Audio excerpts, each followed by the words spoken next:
अस्सलाम वालेकुम नाज़रीन, मैं हूं नेहा खान और आप देख रहे हैं आवाज़ टीवी। नाज़रीन, आज के इस न्यूज़ बुलेटिन में हम आपको मुल्क और दुनिया की ताज़ा तरीन अहम और मुस्तैन खबरों से आगाह करेंगे।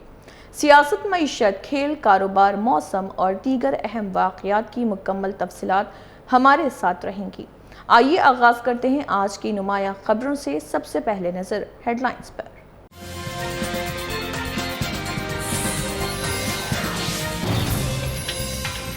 भोगापुरम में वज़ीर-ए-आज़म मोदी ने आंध्रा की तरक्याती मंसूबों का किया उजागर। हवाबाजी, रेल, बंदरगाहों और मैन्युफैक्चरिंग में तेज रफ्तार तरक्की का दावा।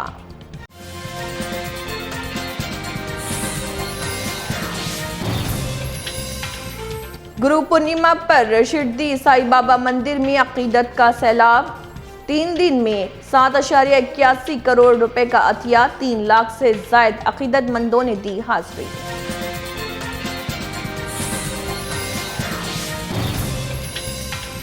जम्मू कश्मीर कुलगाम दहशतगर्द हमले पर महबूबा मुफ्ती ने सिक्योरिटी इंतजामात पर उठाए सवाल। कहा, यात्रा के दौरान अलर्ट के बावजूद ऐसे वाकयात का होना सिक्योरिटी नाकामी।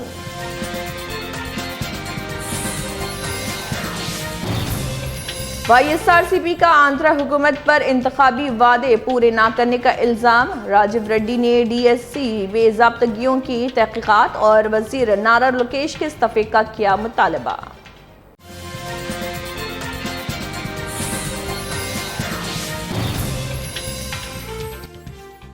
E20 ईंधन पर अरविंद केजरीवाल का हुकूमत पर हमला। कहा, मुनासिब तहकीक के बगैर E20 नाफिज किया गया, माइलेज कम और गाड़ियां खराब हो रही। और अब खबरों की तफसील। शिरडी से बड़ी खबर सामने आई है। गुरु पूर्णिमा के मौके पर शिरडी साई बाबा संस्थान को सिर्फ 3 दिन में 7 करोड़ 81 लाख रुपए का अतिया मौसूल हुआ है। इस दौरान तकरीबन 3 लाख अकीदतमंदों ने मंदिर पहुंचकर साई बाबा के दर्शन किए। मंदिर इंतजामिया के मुताबिक ज़ायरीन की बड़ी तादाद के बावजूद इंतजामात को बेहतर तरीके से संभाला गया।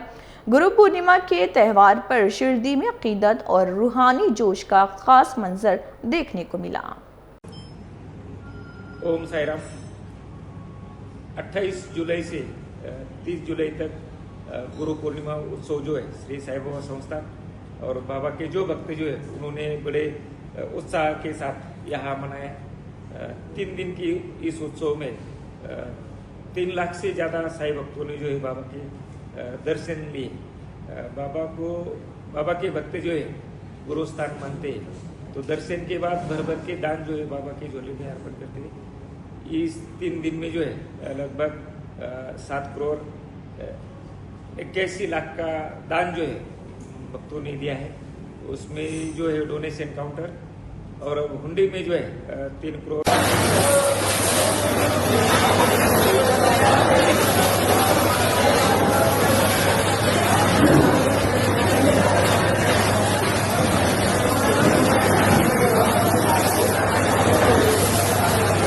तमिलनाडु के थोतुकोडी में नमक पैदा करने वाले अफराद, सॉल्ट पैन वर्कर्स और माहीगीरों ने रियासती हुकूमत के ज़मीन हासिल करने के फैसले के खिलाफ धरना दिया। मुजाहिरीन का कहना है कि मुजवज़ा शिप यार्ड मंसूबे के लिए ज़मीन हासिल करने से उनके रोज़गार और मुकामी मईशत पर असर पड़ सकता है। एहतजाज करने वालों ने हुकूमत से मुतालबा किया है कि उनके ख़दशात को सुना जाए और फैसला करने से पहले मुतासरा लोगों से बातचीत की जाए।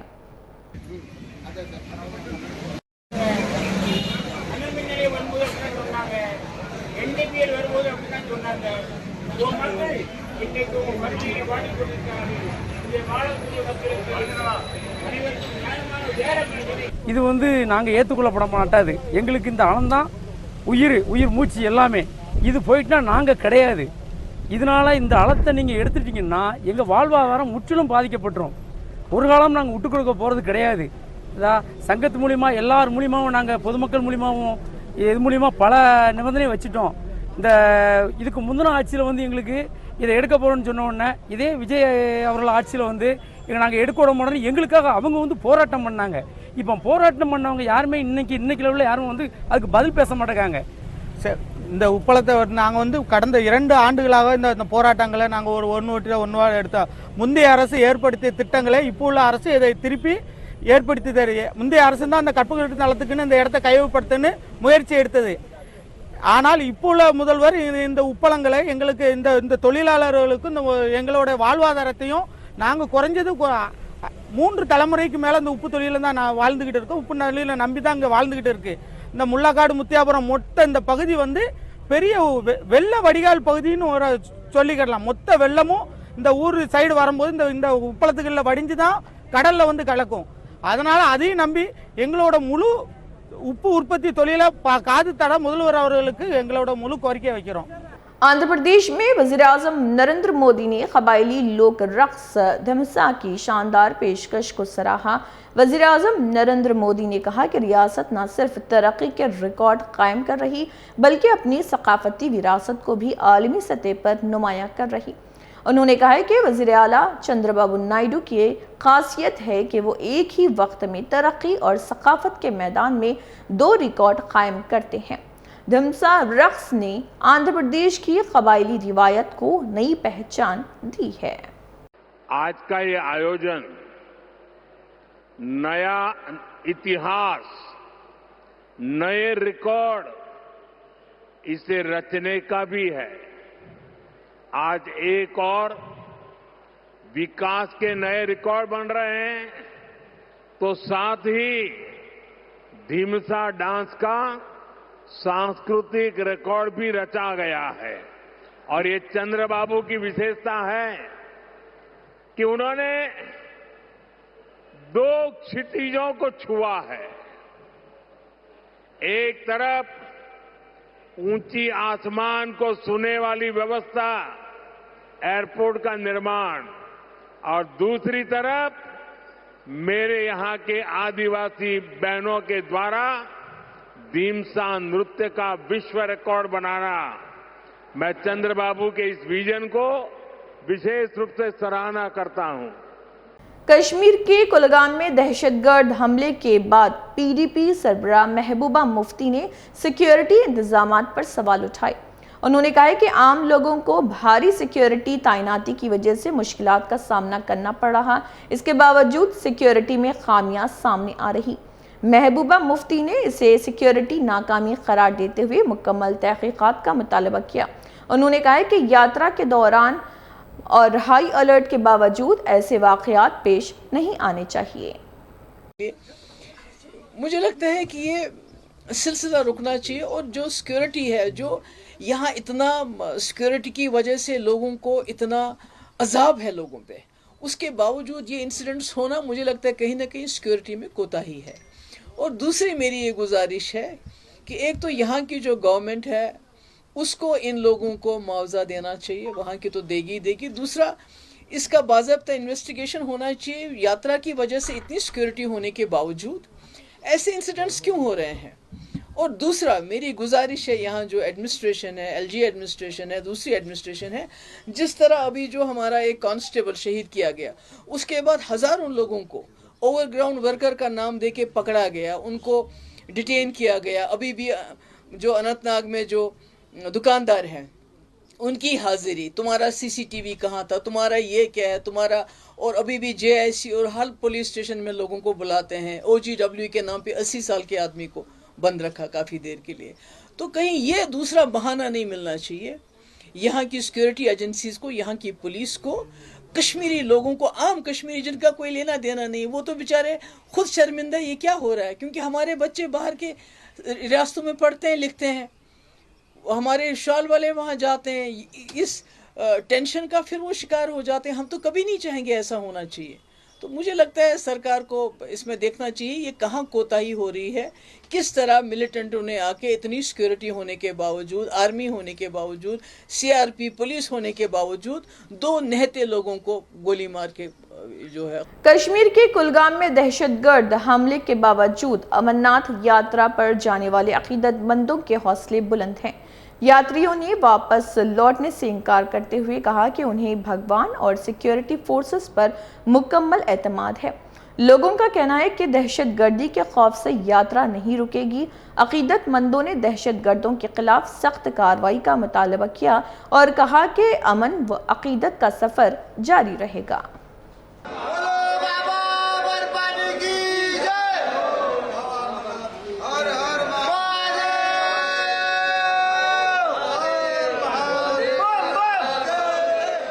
अमरनाथ की, बाबा बरखानी की, बाबा बरखानी की, बाबा बरखानी की, बाबा अमरनाथ की।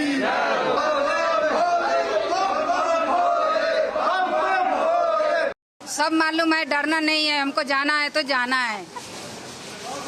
आज 28 दिन हो चुके हैं, 27 दिन अभी भी बाकी है। हाँ, बाकी है तो जाना है, तो डरना नहीं है। वो धमका रहे हैं कि ताकि हम लोग का ग्रुप भड़क जाए, लेकिन भड़काना नहीं है। भोले बाबा पर विश्वास है, हम लोग का आत्म समर्पित है। हम लोग जाना है तो जाना है, किसी को डरना नहीं है। हम लोगों का लक्ष्य दर्शन करना है, दर्शन करके ही जाएंगे। तो उससे पिछली बार भी एक बार टारगेट क्लियर हुई थी, पुलिस वाले को गोली मार दी गई थी, तो क्या डर है? जी, हम लोगों का आस्था और विश्वास है बाबा में, हम दर्शन करके आएंगे, दर्शन करने जाएंगे। वो डराना चाहते हैं, बट मुझे डरना नहीं चाहिए। भोले बाबा पर विश्वास रखना चाहिए। हम लोग का आस्था है, वो हम लोग का यात्रा सफल करेंगे।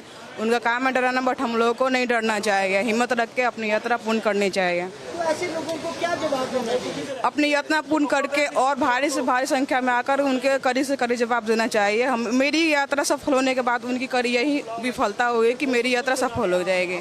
डरना नहीं चाहिए। आंध्र प्रदेश में वज़ीर-ए-आज़म नरेंद्र मोदी ने 13,000 कबायली ख़वातीन की शानदार शिरकत की तारीफ की। वज़ीर-ए-आज़म ने कहा कि इन ख़वातीन की शमूलियत ने भारत के तनू और सकाफती विरसे की खूबसूरत अक्कासी की।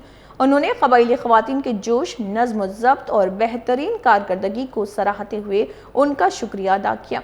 मोदी ने कहा कि ऐसी तक़रीबात मुल्क की मतनू रिवायात को दुनिया के सामने पेश करती हैं।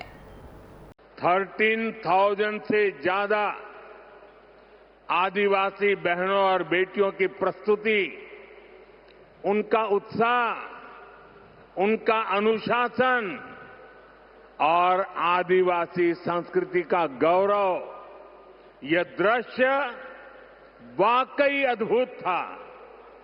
इसमें देश की विविधता की झलक भी थी और पीढ़ी दर पीढ़ी सहेज कर रखी गई जनजातीय विरासत भी थी। मैं इस प्रस्तुति के लिए आप सभी का और विशेष रूप से मेरी आदिवासी बहनों और बेटियों का बहुत बहुत अभिनंदन करता हूं। मरकजी वजीर दाखिला अमित शाह ने पुणे में लोक शाहराव अन्ना भाव साठे को फूल चढ़ाकर खराज अकीदत पेश किया। इस मौके पर उन्होंने अजीम अदीब, शायर और समाजी मसले की खिदमात को याद करते हुए उन्हें अवाम की आवाज़ करार दिया। अन्ना भाव साठे ने अपनी तहरीरों और फ़न के ज़रिए समाजी इंसाफ और महरूम तबक़ात के हुकूक़ के लिए नुमाया किरदार अदा किया, जिन्हें आज भी एहतराम के साथ याद किया जाता है।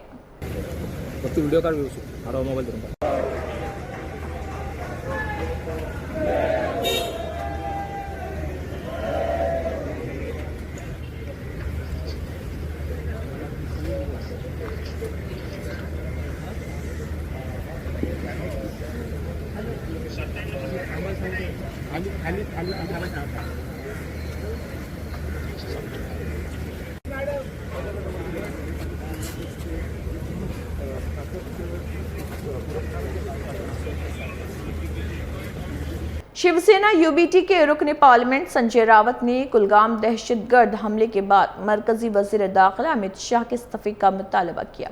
संजय रावत ने इल्जाम लगाया कि जम्मू कश्मीर में बेगुनाह लोग जाने गंवा रहे हैं, जबकि हुकूमत अपोजिशन जमातों को निशाना बनाने में मसरूफ है। उन्होंने अमित शाह की कारकर्दगी पर भी सवाल उठाए और सिक्योरिटी सूरत हाल पर सख्त तनकीद की। ताहम हुकूमत की जानिब से इन इल्जामात पर फौरी तौर पर कोई रद्दमल सामने नहीं आया। ये सवाल आपने जो पुणे में देश के गृह मंत्री आए हैं, रात के अंधेरे में लैंड हो गए और भारतीय जनता पार्टी के लोगों ने उनके स्वागत के बड़े बड़े बैनर्स लगाए हैं कि देश के चाणक्य का पुणे में आगमन हो गया है। ऐसे बैनर्स होर्डिंग बड़े बड़े लगाए हैं। ये सवाल जो है गृह मंत्री से पूछना चाहिए जाकर कि 2 लोगों की हत्या फिर एक बार हुई है, पुलवामा में हो गई, पहलगांव में हो गई, अब और इस जगह पर हो गई है। गृह मंत्री इस पद पर रहने लायक व्यक्ति अब नहीं है। वो गृह मंत्रालय नहीं चला रहे, वो एक गैंग चला रहे हैं वहाँ बैठकर। वो गैंग व्यापारियों की है, वो गैंग गुंडों की है, वर्दीधारी गुंडों की है, और अपोजिशन को ख़त्म करने के लिए वो काम कर रहे हैं। लेकिन निरपराध लोग जम्मू कश्मीर में अगर इस तरह से मारे जा रहे, आतंकवादी घुस रहे हैं, तो उसकी पूरी जिम्मेदारी देश के गृह मंत्री की है।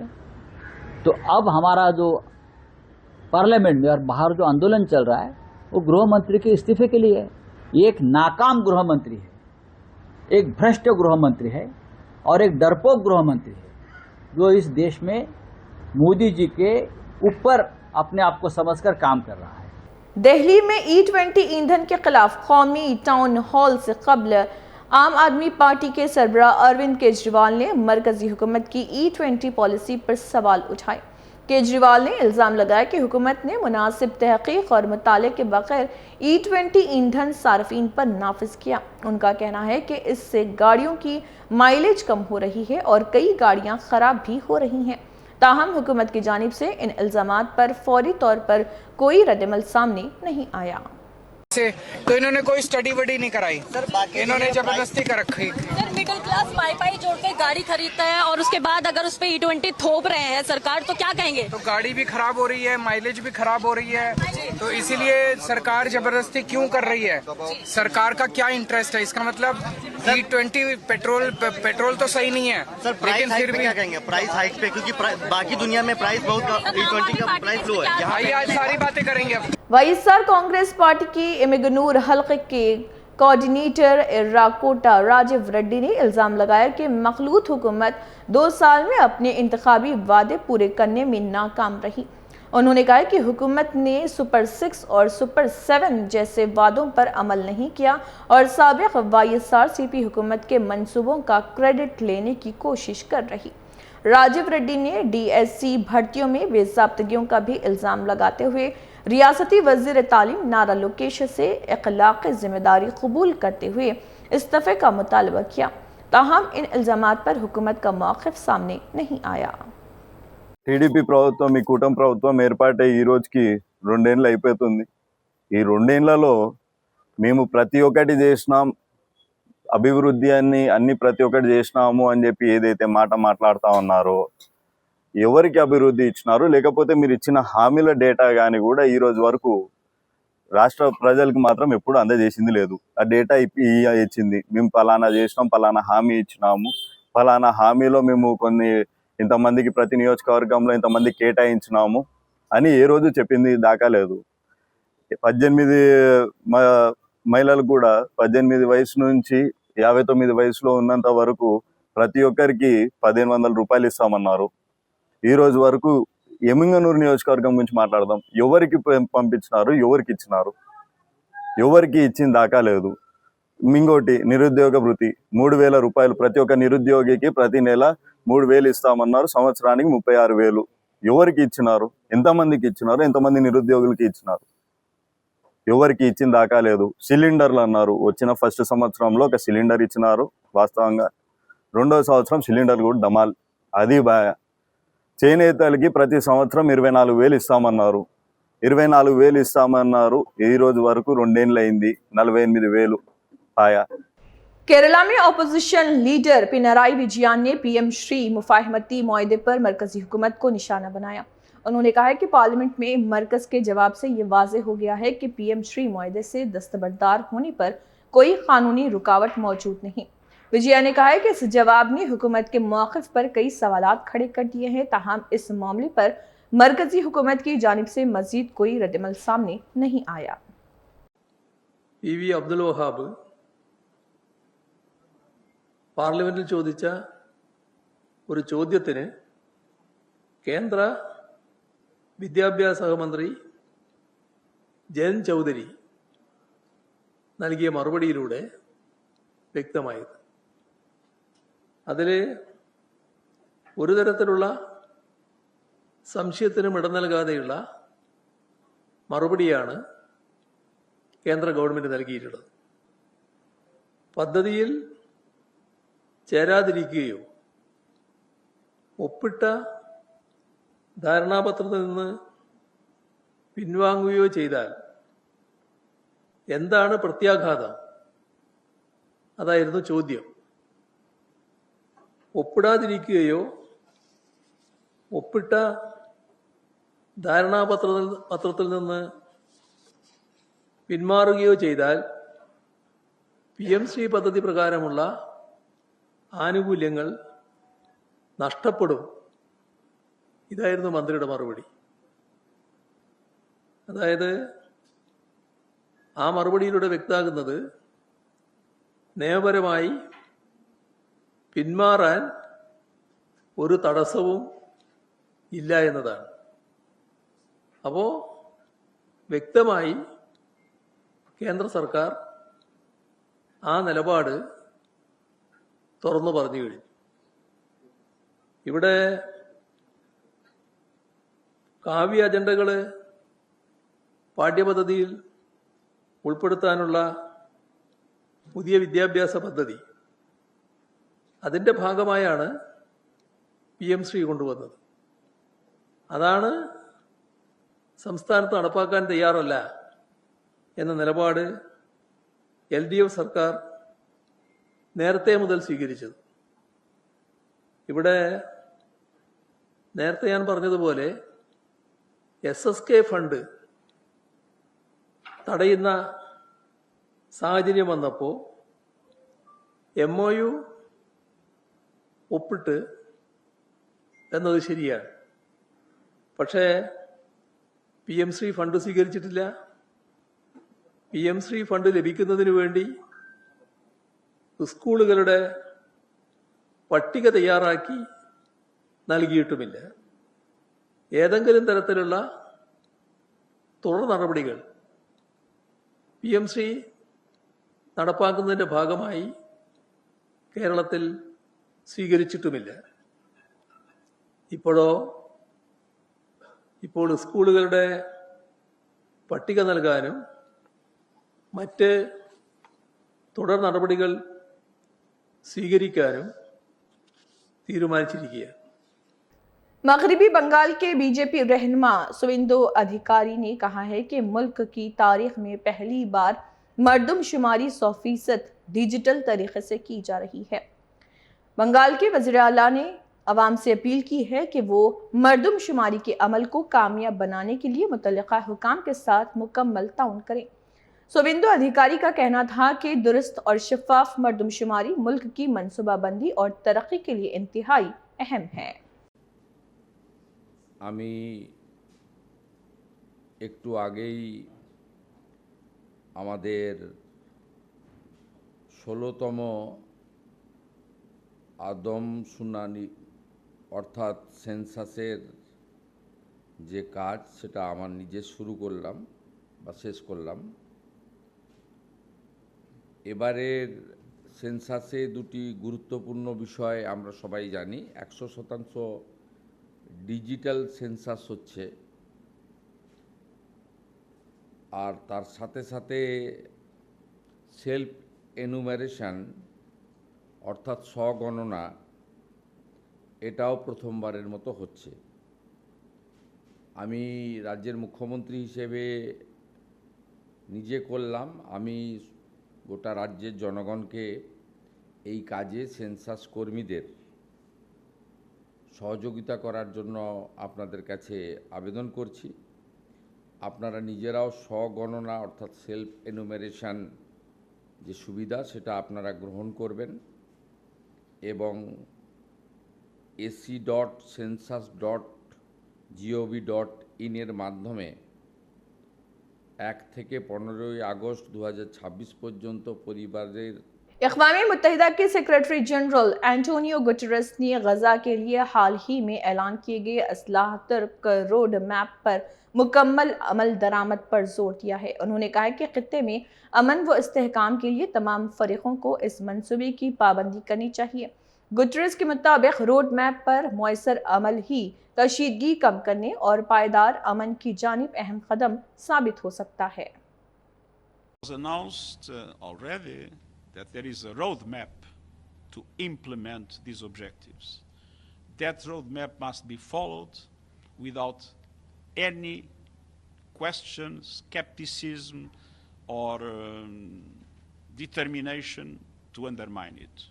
Now is the time for both sides to implement what was agreed. Andhra Pradesh के विजयवाड़ा में ऑस्ट्रेलिया के वजीर जोलन बिल ने मशहूर कनका दुर्गा मंदिर का दौरा किया। इस मौके पर उन्होंने मंदिर में खुसूसी पूजा और दर्शन किए और खैर व बरकत की दुआ मांगी। मंदिर इंतजामिया ने रिवायती अंदाज में उनका इस्तकबाल किया। जोलन बिल के इस दौरे को भारत और ऑस्ट्रेलिया के दरमियान सकाफती राब्ते के तनाजुर में भी अहम करार दिया जा रहा।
आंध्र प्रदेश के भोगापुरम में वज़ीर-ए-आज़म नरेंद्र मोदी ने कहा है कि गुज़िश्ता 12 बरसों में भारत में हवाई अड्डों की तादाद 74 से बढ़कर 166 हो गई है। उन्होंने कहा है कि आंध्र प्रदेश में तकरीबन 1 लाख करोड़ रुपए के रेलवे मंसूबों पर काम जारी है और विशाखापट्टनम से कृष्णापट्टनम तक बंदरगाहों को जदीद शक्ल दी जा रही।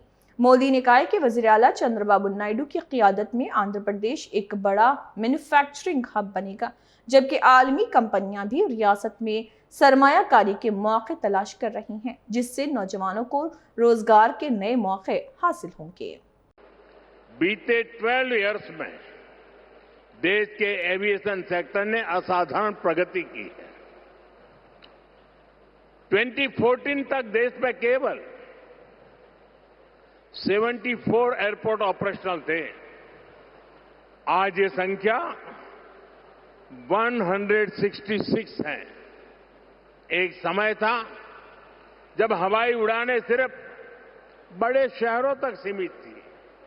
एनडीए सरकार में आज छोटे शहर के साधारण लोग भी फ्लाइट से आ जा रहे हैं। यहां सेमीकंडक्टर के साथ साथ एआई इंफ्रा और डेटा सेंटर पर भी काम हो रहा है। गूगल ने भी यहां $15 बिलियन के एआई और क्लाउड इंफ्रास्ट्रक्चर कैंपस की घोषणा की है। और भी कई ग्लोबल कंपनी यहां नई संभावनाएं देख रही हैं। इसका बहुत बड़ा फायदा आंध्र प्रदेश के साथ साथ देश के यूथ को हो रहा है। आज देश ब्लू इकोनॉमी को लगातार मजबूत कर रहा है। हमारा विजन है कि पूरा क्षेत्र कोस्टल इकोनॉमिक कॉरिडोर के रूप में विकसित हो। इसी लक्ष्य के साथ विशाखापट्टनम से कृष्णापट्टनम तक हमारे पुराने पोर्ट्स को आधुनिक रूप दिया जा रहा है। इसके अलावा मुलापेटा और रामायापट्टनम में हम नए पोर्ट भी बना रहे हैं। निजामाबाद की police commissioner P Sai Chaitanya IPS ने बोधन में हजरत शाह जलाल बुखारी रहमतुल्लाह अलैह के 675वें उर्स शरीफ की तकरीबात में शिरकत की। उन्होंने दरगाह पर चादर और गुलाब के फूल पेश करके अकीदत का इजहार किया और अवाम की सेहत, खुशहाली, अमन, भाईचारे और हम आहंगी के लिए खुसूसी दुआ की। इस मौके पर पुलिस अफसरान, दरगाह इंतजामिया, मजहबी उमायदीन और मुकामी मोअज़्ज़िज़ीन भी मौजूद थे।